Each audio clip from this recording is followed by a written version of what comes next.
여러분 안녕하십니까. 오늘은 서민문학 8번째 주제를 가지고 발표를 하도록 하겠습니다. 전남의 섬, 생태자원 활용, 세계적 명소화라는 주제인데요.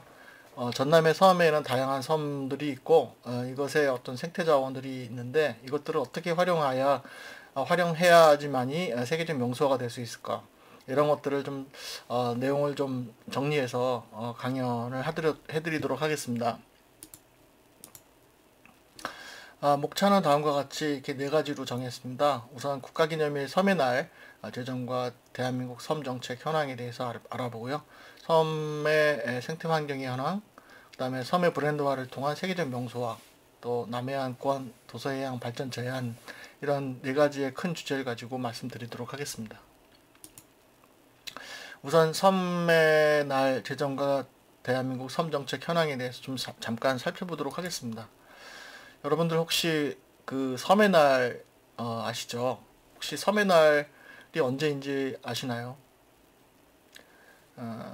모르시는 분들을 위해서 알려드리겠습니다. 섬의 날은 8월 8일입니다. 그 8월 팔자가 이렇게 두 개가 있으면 팔자 자체가 사실은 이렇게 거꾸로 세우면 무한대라는 표시이죠. 그래서 섬은 굉장히 무한한 공간이고 무한한 가치를 갖고 있다라는 차원에서 8월 8일로 정했다고 하고 있습니다. 그 섬의 날을 최초로 그 필요성을 제기한 사람이 바로 전데요. 2016년 환경 데일리라는 그 신문에 섬의 날 제정을 꿈꾸며라는 그 기고를 했습니다. 네, 이것이 굉장히 파급력 있게 전파되면서 이제 진짜 국가기념일로 지정이 되게 됐습니다. 섬의 날 국가기념일 제정을 위해서 여러 가지 그 노력을 했는데요. 우선 2018년에 행안부 장관께서 섬의 날 메시지를 했습니다. 섬의 가치를 재발견하여 섬의 국가 성장 동력으로 만들겠다라는 얘기도 또 하셨고요. 또 문재인 대통령께서 2018년 또 8월 17일 날 목포 MBC 50주년 기념 축사에도 섬의 날 국가기념일 지정을 계기로 정부도 다도해를 국가 미래자원으로 만들어가겠다 이렇게 또 말씀을 하셨습니다. 정부 지자체를 통해서 이렇게 섬의 날 국가기념일 제정을 위한 다양한 노력들을 기울여 왔고 결국 8월 8일 날 섬의 날이 지정되기까지 그 섬의 날 확정하는 역할을 2018년 이제 2월 28일 그 국회에서 박지원 의원이 이제 대표 발의를 통해서 섬의 날을 제정을 했는데 바로 이제 그날 국회에 통과를 했고요. 3월 20일 날 국무회의 의결을 거쳐서 8월 8일이 정해졌습니다. 그리고 첫 번째 섬의 날 국가기념일 행사가 목포시하고 신안군하고 공동 개최를 통해서 진행이 됐고 작년에 코로나 상황이 아니었으면 통영에서 좀 성대하게 또 개최됐어야 되는데 아쉽게도 코로나 상황이라 개최를 못했습니다. 올해는 군산인데 이 군산시에서 또 어떻게 그것도 코로나 상황을 극복하면서 할 수 있을지 현재로는 참 어려운 상황이 되겠습니다. 죄송합니다. 우리나라 섬 현황을 이렇게 살펴보면은 사실은 좀 그 여러 가지 현실적인 측면에서 고령화와 무인도화, 인구 감소 이 부분이 사실은 굉장히 좀 섬의 환경을 열악하게 만드는 그런 부분이 아니겠는가 하는 생각이 듭니다. 사실 모든 일이든 그 주민이 있어야 그 산업이 그 발전하고 또 문화도 이렇게 융성해지는데 주민이 안 계시면은 결국 섬은 무인도화가 돼버리는 그런 상황이 되죠. 그래서 결국 섬에 대한 정책에 대한 여러 가지 그 비용을 쓰더라도 결국 무의미해지는 그런 과정이 됩니다. 가장 핵심적인 부분은 아마 섬의 인구를 늘리는 그런 정책을 가야지만이 이 섬의 어떤 그런 도서 정책의 효율성이 높아지는 게 아니겠는가 그런 생각이 듭니다. 2018년도 국회 도서발전연구회에서 그 1000명을 대상으로 해서 섬에 대한 인식 조사를 했는데요. 몇 가지 흥미로운 부분이 있어서 여기에 제가 밝힙니다. 섬 선호 순위를 보니까 압도적으로 제주도가 있고요. 사실 그 다음에 강화도가 있고 뭐 울릉도, 독도 이렇게 있는데 진도, 서남해안의 이 진도는 유일하게 진도 하나 이렇게 나와 있네요. 좀 안타까운 부분이고요. 또 앞으로도 그렇고 그 섬에 대해서 관심이 있으신 분들은 어디를 가겠냐. 또 과거에 또 같은 경험들을 토대로 봤을 때는 결국은 제주도를 제일 많이 가신 것 같아요. 나름 그래도 전라남도도 꽤 포함이 많이 돼 있는 걸로 봐서는 아무튼 이런 그 홍도나 흑산도 이쪽을 많이 오신 게 아니겠는가 그런 생각이 좀 듭니다. 섬에 대한 인식에 대해서도 좀 알아봤는데요. 역시 아름다운 경관이 있어야지 그 섬에 대한 메리트가 있구나 그런 생각이 좀 들었습니다. 그 다음에는 역시 맛있는 거를 먹고 가는 그런 먹거리가 풍부해야지 된다는 생각이 들고 섬에 찾아오시는 분들이 가장 불편하게 느꼈던 부분이 뭘까라고 이렇게 보면은 역시 그 교통 연계 불편이 가장 핵심적으로 나타납니다. 이 부분에 대해서는 아마 다른 분들이 또 설명을 해주시겠는데 그 선박에 대해서는 뭐 최근에 여러 가지 기술적인 측면에서 매우 향상이 됐습니다만은 그래도 이렇게 뭐 풍랑이 자주 있고 또 해무가 이렇게 끼게 되면 여러 가지 그 항해하는데 불편함이 많죠. 그런 안전성의 문제 때문에 결항이 되는 경우들이 상당히 많은데 그 섬 지역은 그렇습니다. 그래서 그런 불편함이 결국 관광객들에게도 영향을 미치는 것 같습니다.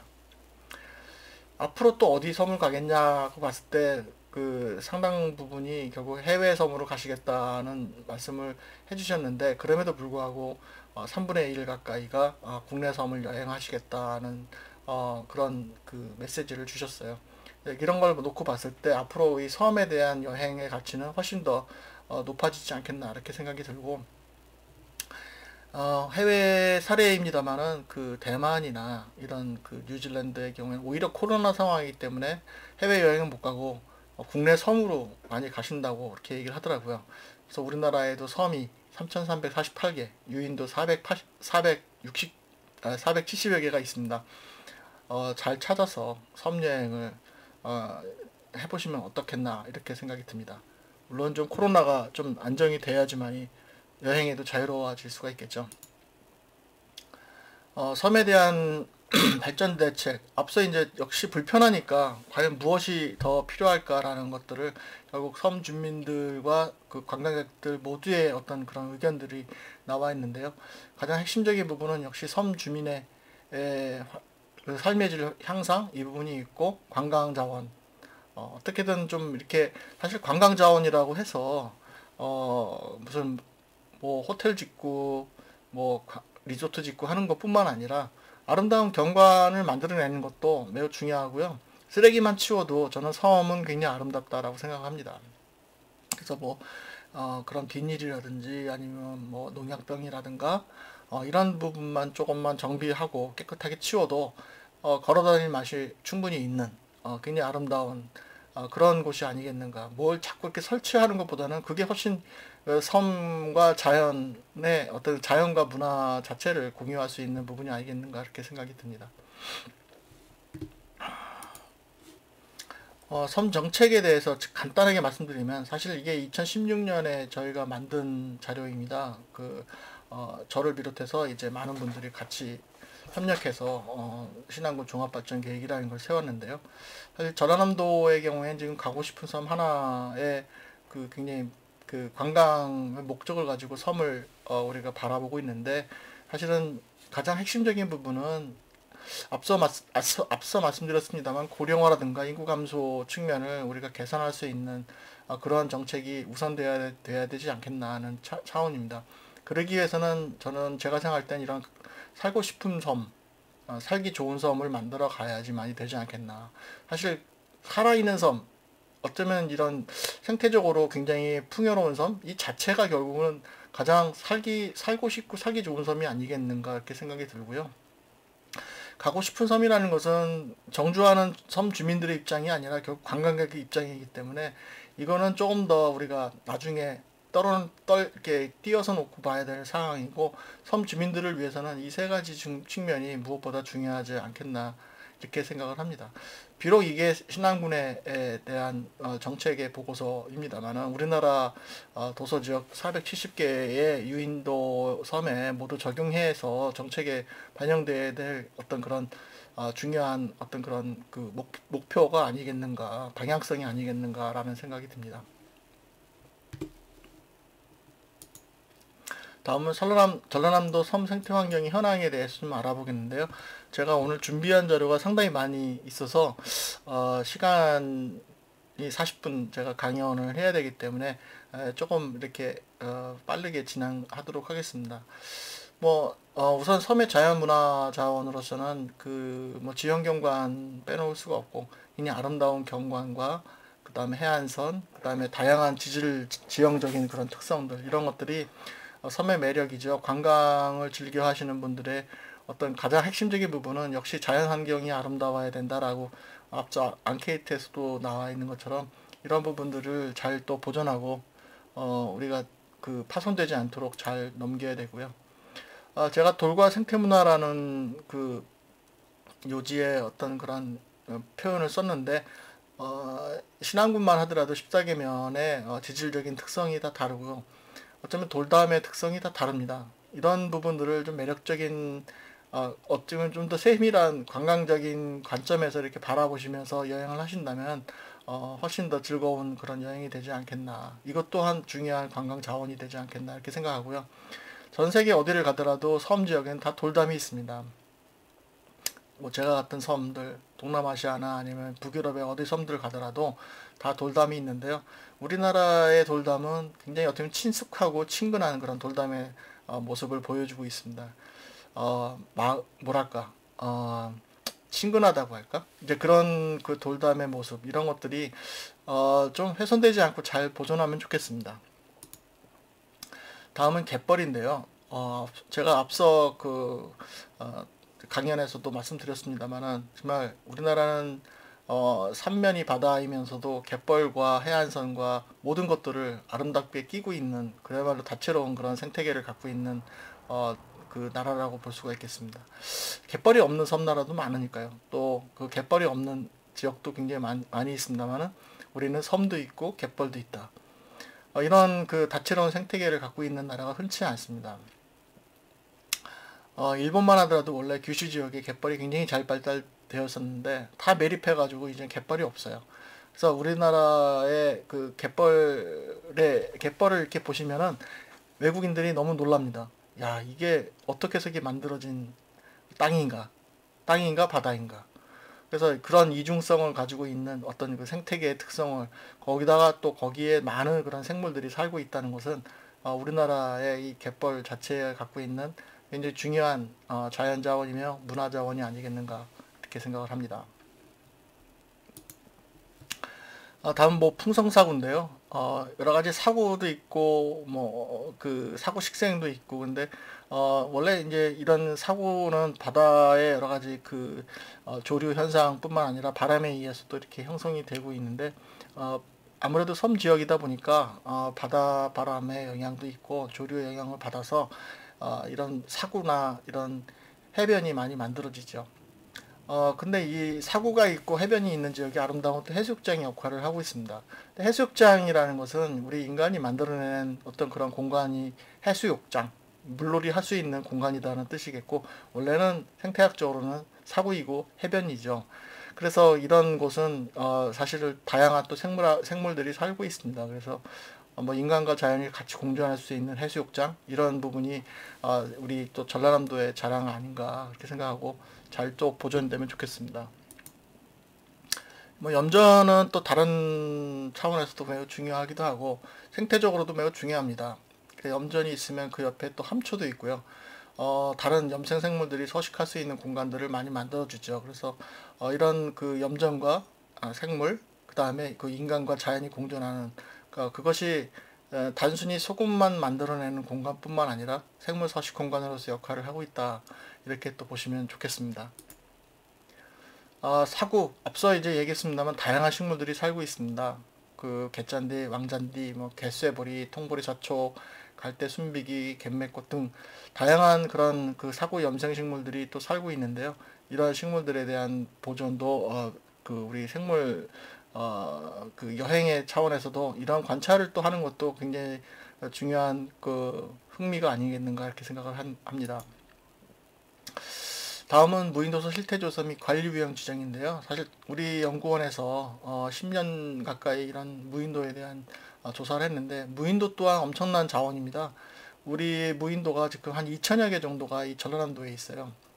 어, 네. 그 무인도 하나하나가 그야말로 다양한 색깔들을 갖고 있고 다양한 지질적 특성을 갖고 있습니다. 혹시 무인도에 대해서 관심 있으신 분들이 있으면 언제든지 연락 주십시오. 저희 자료가 많이 있습니다. 예, 무인도에 있는 많은 식생들은 사실 그 기후와 토양에 굉장히 뭐그 뭐랄까요, 척박한 그런 환경에서도 잘 자라고 있는 그런 식생들인데요. 그렇기 때문에 육상에 있는 육지부 대륙에 있는 그런 식생에 비해서는 굉장히 어떻게 보면은 환경에 적응이 잘하고 기후 적응이 잘한 그런 식생이라고 볼 수가 있겠습니다. 다음은 무인도서 중에도 우리가 이제 철새들이 굉장히 잘 번식하는 그런 또 서식처 역할을 하는 그런 무인도들이 많은데, 예를 들면 칠발도 같은 경우가 있습니다. 전라남도 비금면에 속하는 그런 무인도이고요. 천연기념물로 지정이 됐어요. 그래서 천연기념물 332호로 지정돼 있어서 사실은 이곳을 방문하려면은 문화재청의 허가를 받아야 됩니다. 저희는 허가를 받고 조사를 이제 쭉 해오고 있는데, 이곳은 이제 철새들의 이동상 매우 중요한 기착지이기도 하고, 뭐 슴새라든지 바다제비라든지 칼새라든지 이런 그 바다에서 서식하는 그런 새들의 중요한 서식처 역할을 하는 그런 공간이기도 하죠. 앞서 생물종 다양성에 대한 논의는 사실 섬지역에서는 매우 중요한 이야기가 되는데요. 철새의 경우에 우리 그 예전에 그 국립공원 철새연구센터 보고에 의하면은요, 우리나라를 지나가는 철새들이 굉장히 많이 있습니다. 337종이나 철새가 지나가는데, 이 철새들은 우리나라 전체 조류의 약 76%에 해당이 된다고 합니다. 그러니까 우리나라를 들어오는 새들의 거의 70% 이상이 홍도 이쪽 신안군을 지나간다고 보시면 되겠죠. 그리고 홍도와 흑산도가 이 철새들의 어떻게 보면 기착지로서 매우 중요한 역할을 한다라고 볼 수가 있겠습니다.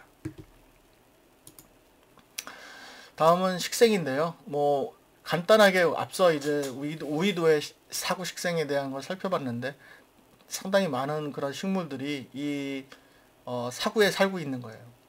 그러니까 이런 식물들이 글쎄요, 예전에 조사했던 내용들인데 현재도 지금 서식하고 있는지, 이거는 가서 좀 살펴볼 필요가 있겠네요. 죄송합니다. 다음은 흑산도와 홍도의 식생입니다. 우리나라의 난드림 식생 중에 가장 또 대표적인 식생 중에 하나가 바로 이 홍도와 흑산도에 분포하고 있는데, 구실잡밥나무 군락이나 후박나무, 그 다음에 이런 그 상록 화렵수를 비롯해서 곰솔이나 소나무 군락 등이 이제 분포하고 있는 그 아주 아름다운 그런 그 식생을 갖고 있는 섬이 되겠습니다. 다음은 갯벌 생태계인데요. 면적으로 따지면은 사실 그 우리나라 전체 면적의 약 83%가 갯벌 면적으로 되어 있고요. 남해안이 약 16.4% 정도를 차지하고 있습니다. 전체 우리나라 갯벌 면적을 살펴보면은 전라남도가 압도적으로 상당히 많이 분포하고 있고요. 그 다음이 경기만이 있는 인천 경기 지역이 약 35.1%를 갖고 있습니다. 우리나라는 아무래도 이쪽 서해안 또 남해안 일부, 그래서 서남해안 일대가 이 전부 갯벌 지역이다라고 보시면 되겠습니다. 갯벌의 기능과 가치는 학자들에 따라 많이 달라지는데, 뭐 네 가지로 나누시는 분도 있고 8가지로 나누시는 분이 있는데, 저는 그냥 크게 4가지 정도로 요약을 했습니다. 첫째는 육상에서 배출되는 오염물질을 정화하는 역할을 하고요.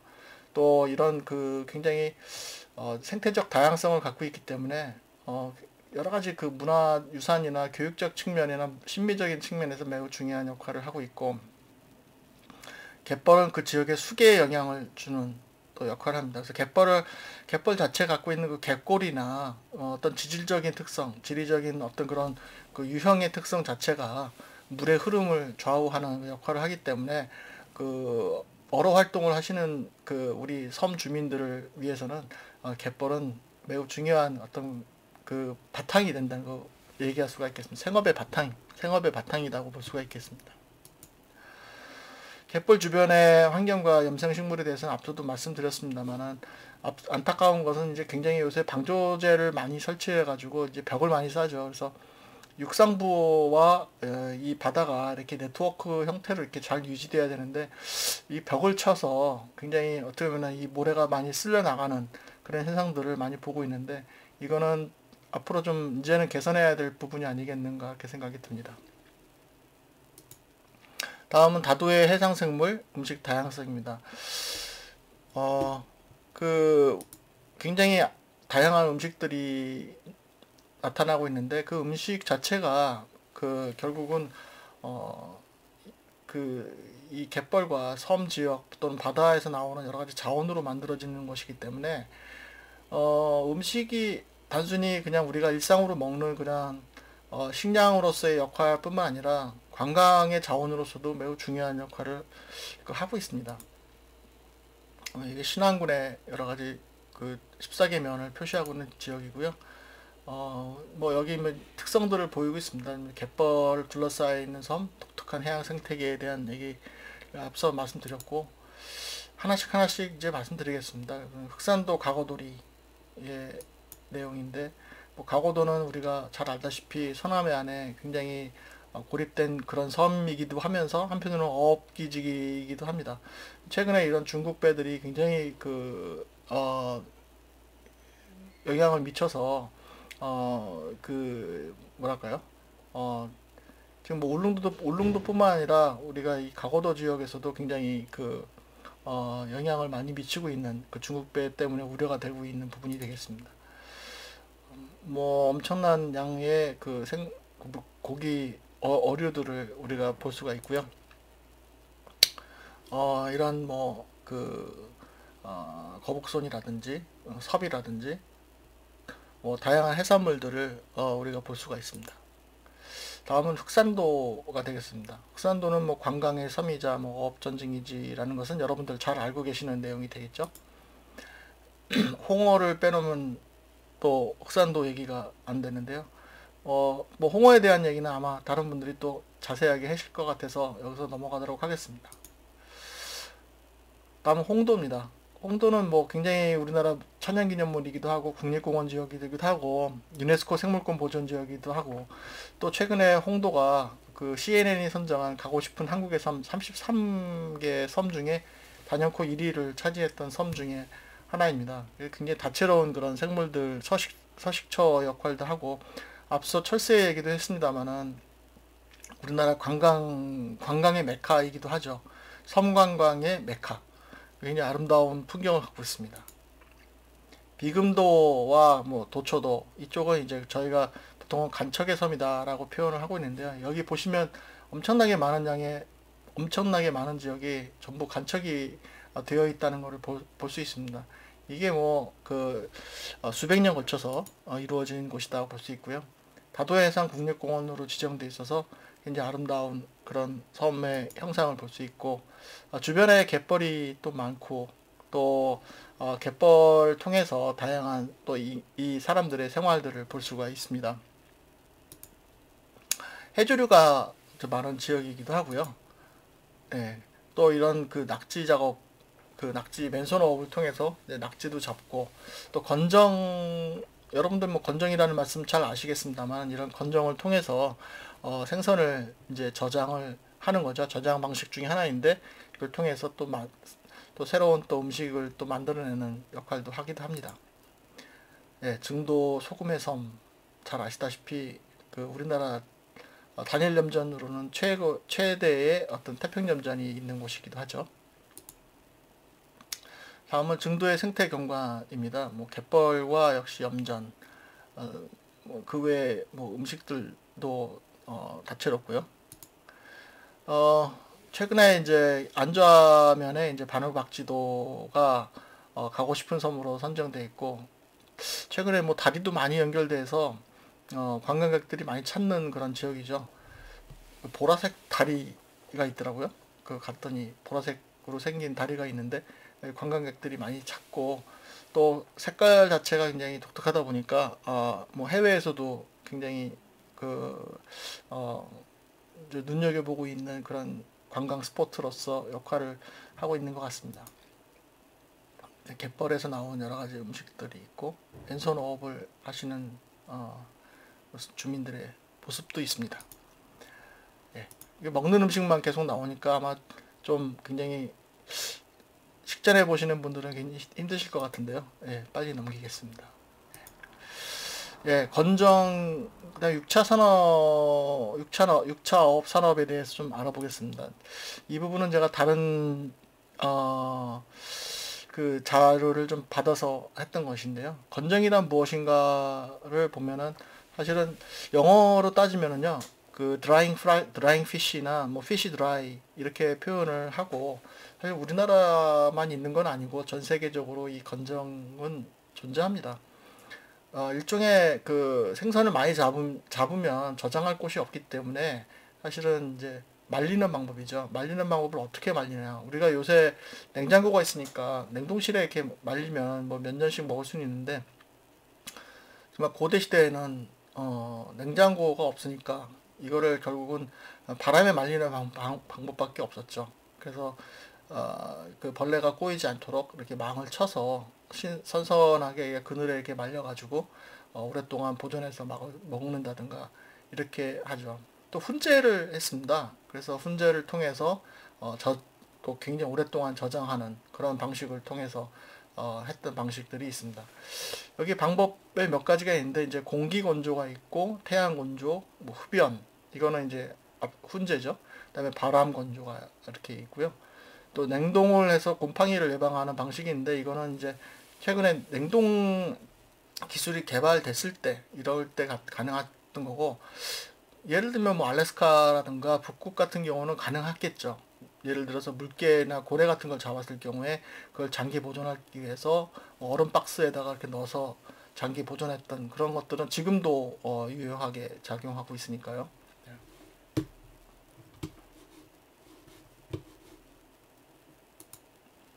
네.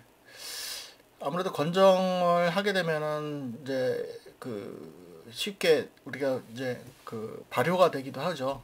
발효가 되기 때문에 그거를 막기 위해서 소금을 이제 필요로 하기 때문에 염전이 가까이 있는 서남해권에서는 이런 건정 사업이 굉장히 옛날부터 많이 이루어졌다고 볼 수가 있고요.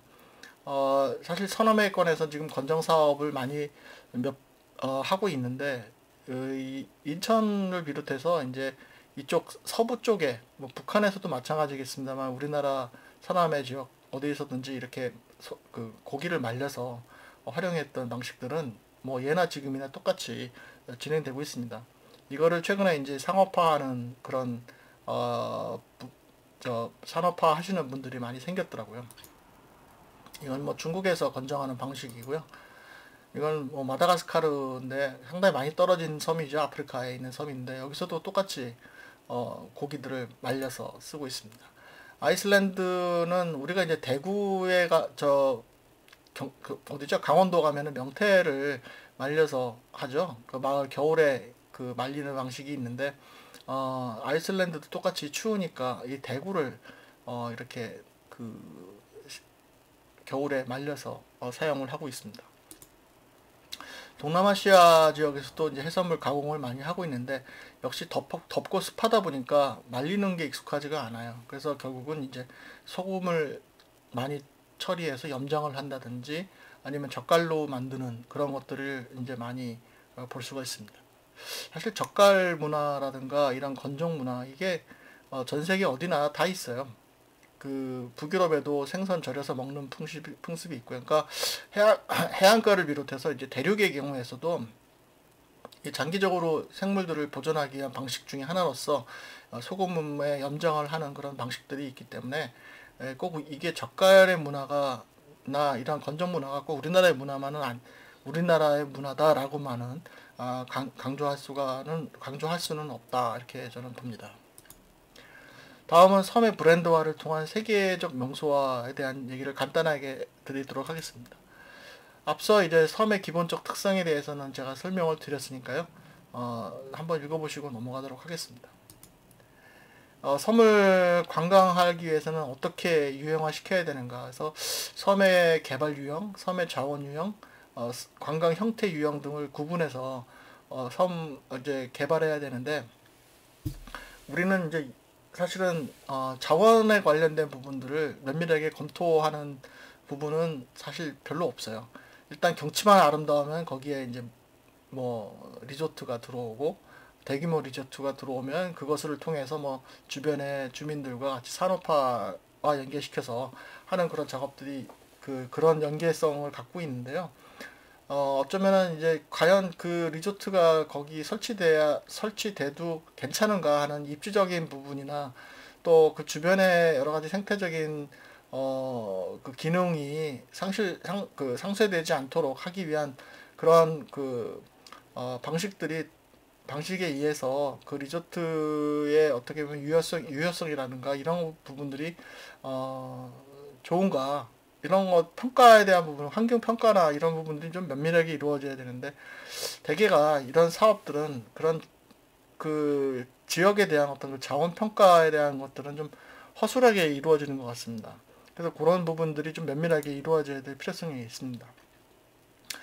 국내외 섬 관광 콘텐츠 개발과 관리 시사점 측면에서 뭐 그리스나 우리가 이탈리아, 미국에 대해서 우리가 사실 공부하기는 굉장히 먼 나라인 것 같고, 사실은 일본의 그 다도해 지역, 일본에도 세토네해의 섬들도 굉장히 많고, 여러 가지 그 섬이 갖고 있는 그 정체성의 문제점이나 여러 가지 그 개발의 단계 측면을 봤을 때 우리랑 매우 비슷한 부분이 많습니다. 그래서 일본이 과연 어떻게 섬에 대해서 관심 갖고 또 관광 자원을 하고 있는가 하는 것들을 벤치마킹 할 필요가 있겠다, 이렇게 생각을 하고 있습니다. 몇 가지 해외 섬의 그런 사례를 살펴보겠습니다. 이거 좀 독특한 부분인데, 외국의 그 아프리카 주민이 와서 이 그 자국의 어떻게 보면 아프리카 문화를 일본에 전파하면서 일본의 문화와 융합돼서 뭔가 이렇게 새롭게 축제가 만들어지는 그런 지역인데요. 이오지마라고 하는 매우 그 규슈 지역의 굉장히 아래쪽에 태평양 떨어져 있는 그런 그 섬인데, 화산섬입니다. 이 지역에 이제 여기 보시면 이제 아프리카에서 온 그 사람들이 있는데, 이 사람들이 이런 잠베라고 하는 이 아프리카의 전통적인 북을 갖고 와서 축제를 이제 시작했는데, 이게 아주 그 일본의 문화, 아주 뭐냐면 일본은 보수적이면서도 섬문화는 상당히 개방적이다라는 생각이 드는 게, 아프리카의 이런 문화가 굉장히 어떻게 문화적 스팝이라고 할까요? 굉장히 접목이 돼서 굉장히 그 섬 주민들과 함께 새롭게 문화를 창출하는 그런 역할을 하는 걸 봤습니다. 이런 게 상당히 재밌다라는 생각이 들었고요. 또 한편은 또 오키나와의 구다까지마라고 하는 섬은 굉장히 폐쇄적입니다. 여기는 신령의 섬이라고 이렇게 해서 정령의 섬.